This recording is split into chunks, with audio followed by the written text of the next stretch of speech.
Lembra-te daquela velha história que vemos no século passado, quando o velho pé preto tentou imitar o próprio pai? Perfeitamente, e ainda nos dias de hoje há quem não acredite. De fato. Conta um velho manuscrito beneditino que o diabo, em certo dia, teve a ideia de fundar uma igreja.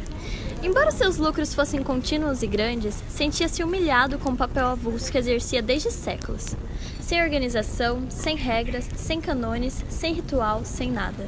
Vivia, por assim dizer, dos remanescentes divinos, dos descuidos e obséquios humanos. Nada fixo, nada regular. Por que não teria ele sua igreja?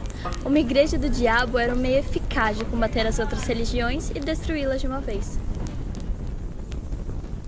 Bom, uma igreja. Construirei uma igreja. Escritura contra escritura. Breviário contra breviário. Terei minhas próprias bulas, minhas próprias novenas e todos os demais aparelhos eclesiásticos. Enquanto todas as outras religiões se separam, a minha igreja será única. Já que existem vários modos de afirmar, mas somente um de negar.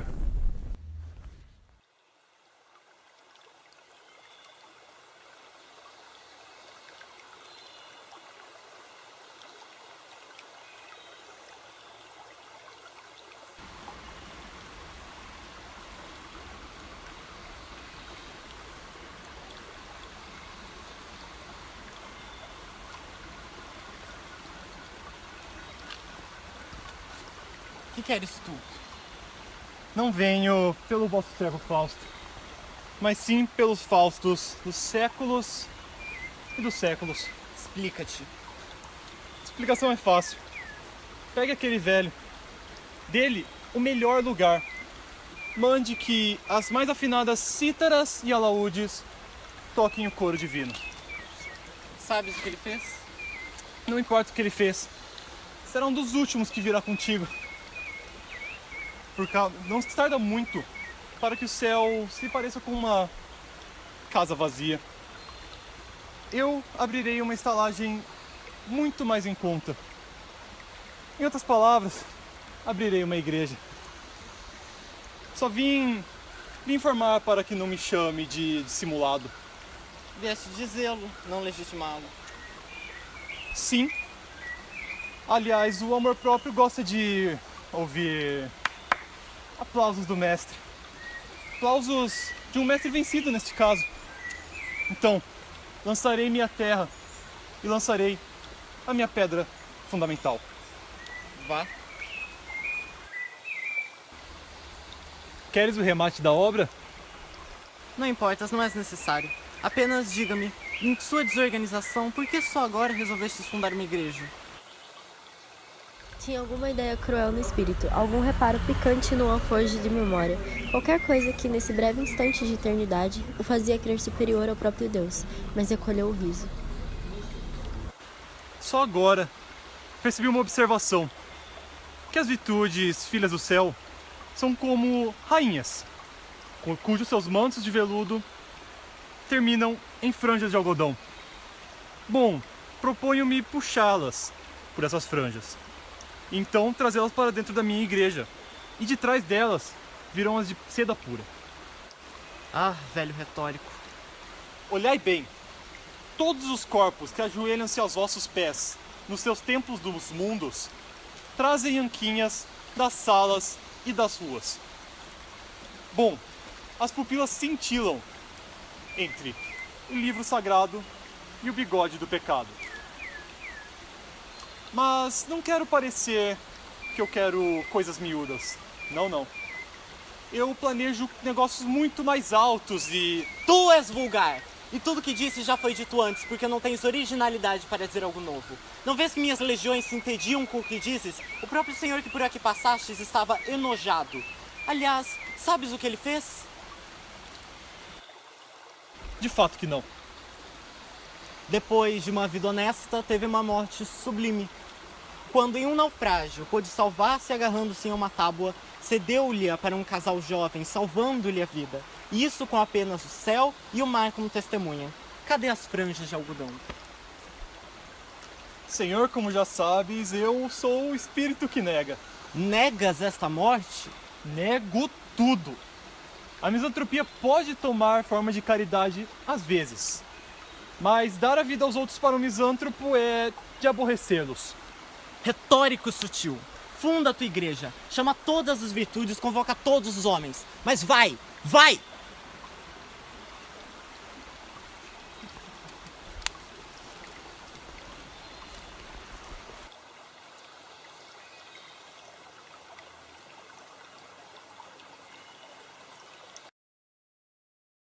Uma vez na Terra, o diabo não perdeu um minuto. Deu-se pressa em enfiar a cógula beneditina como hábito de boa fama.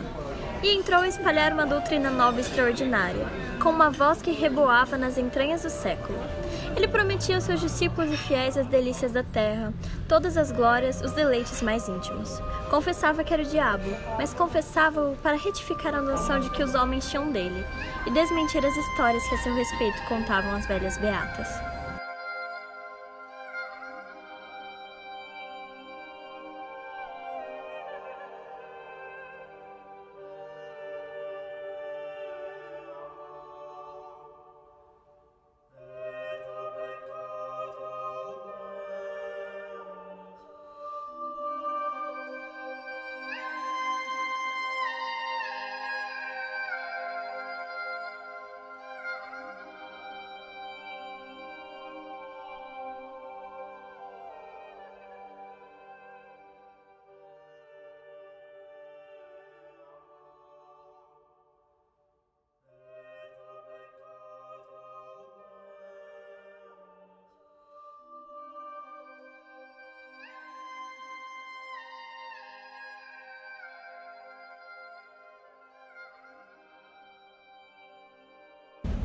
Sim, sou o diabo, não o diabo das noites sulfúreas, dos contos soníferos, terror das crianças, mas sim o diabo verdadeiro, o próprio gênio da natureza.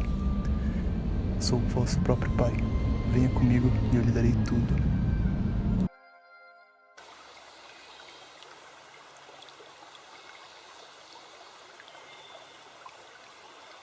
Era assim que falava o princípio para incitar o entusiasmo, despertar os indiferentes e trazer multidões a seus pés. E elas vieram. E logo que vieram, o diabo passou a definir doutrina. A doutrina era que podia ser na boca de um espírito de negação. Isso quanto à substância, porque acerca de forma era umas vezes sutil, outras cínica e deslavada. Clamava ele que as virtudes deveriam ser substituídas por outras, que eram as naturais e legítimas.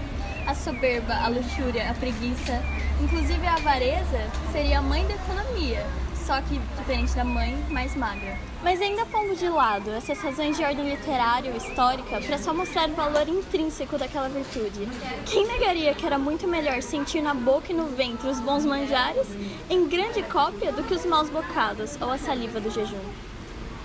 Pela sua parte, o diabo prometia substituir a vinha do Senhor, expressão metafórica, pela vinha do diabo, vocação direta e verdadeira, pois não faltaria nunca aos seus como o fruto das mais belas cepas do mundo. Quanto à inveja, pregam friamente que era a virtude principal, origem de propriedades infinitas, virtude preciosa, que chegava a suprir todas as outras e ao próprio talento.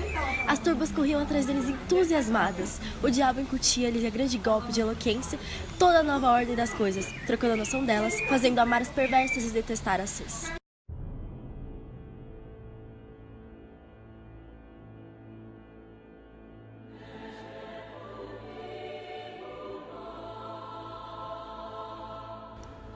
A venalidade era o exercício de um superior a todos os direitos. Se tu podes vender a tua casa, teu boi, teu sapato, teu chapéu, coisas que são tuas por uma razão jurídica e legal, mas que em todo caso estão fora de ti, como é que não podes vender a tua opinião, teu voto, tua palavra, tua fé, coisas que são mais do que tuas, porque são a tua própria consciência, isto é, tu mesmo? Negá-lo é cair no absurdo e no contraditório, pois não há mulheres que vendem os cabelos? Não pode um homem vender uma parte do seu sangue para transfundi-lo a outro homem anêmico? E o sangue e os cabelos, partes físicas, terão um privilégio que se nega ao caráter, à proporção moral do homem? Para arrematar a obra, o diabo entendeu que deveria cortar a solidariedade humana. Com efeito, o amor ao próximo era um obstáculo à nova instituição. Ele mostrou que essa regra era uma simples invenção de parasitas e negociantes insolváveis. Não se devia dar ao próximo senão indiferença, em alguns casos até ódio ou desprezo. Chegou mesmo a demonstração de que a noção de próximo era errada. A única hipótese em que ele permitia amar ao próximo era quando se tratasse de amar as damas alheias, porque essa espécie de amor tinha a particularidade de não ser outra coisa mais do que o amor do indivíduo a si mesmo. E como alguns discípulos achassem que uma tal explicação, por metafísica, escapava à compreensão das turbas, o diabo recorreu a um apólogo. 100 pessoas tomam ações de um banco para as operações comuns, mas cada acionista não cuida realmente senão dos seus dividendos. É o que acontece aos adúlteros. A igreja fundara-se, a doutrina propagava-se. Não havia uma região do globo que não a conhecesse, uma língua que não a traduzisse ou uma raça que não a amasse. O diabo, assombrado de triunfo. Um dia, porém, longos anos depois, notou o diabo que muitos de seus fiéis, às escondidas, praticavam as antigas virtudes. Certos glutões recolhiam-se a comer frugalmente 3 ou 4 vezes por ano, justamente em dias de preceito católico.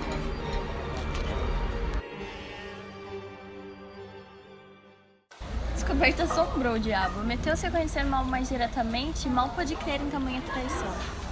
Mas não havia dúvidas, o caso era verdadeiro. Não se deteve um instante. O espasmo não lhe deu tempo de concluir, refletir ou pensar em alguma coisa análoga ao passado. Voou de novo ao céu, trêmulo de raiva, ansioso de conhecer a causa secreta de tão singular fenômeno.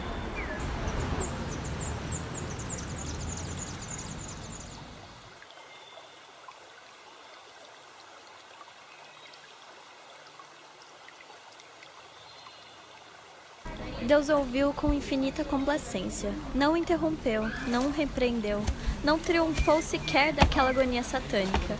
Pôs os olhos nele e disse: Que queres tu, pobre diabo? Agora as capas de algodão têm franjas de seda, da mesma forma que as capas de veludo tiveram franjas de algodão. Que queres tu? A eterna contradição humana.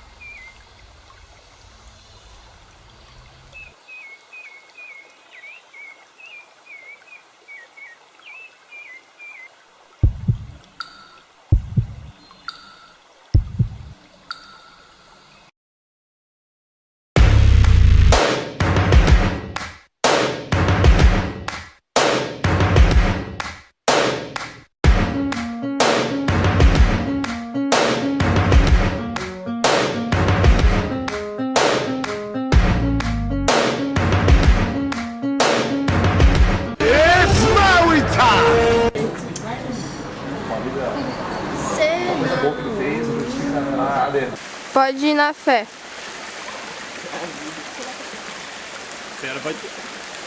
Pode continuar.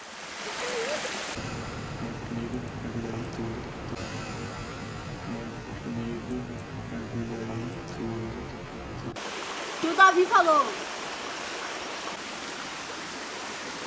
Aleluia!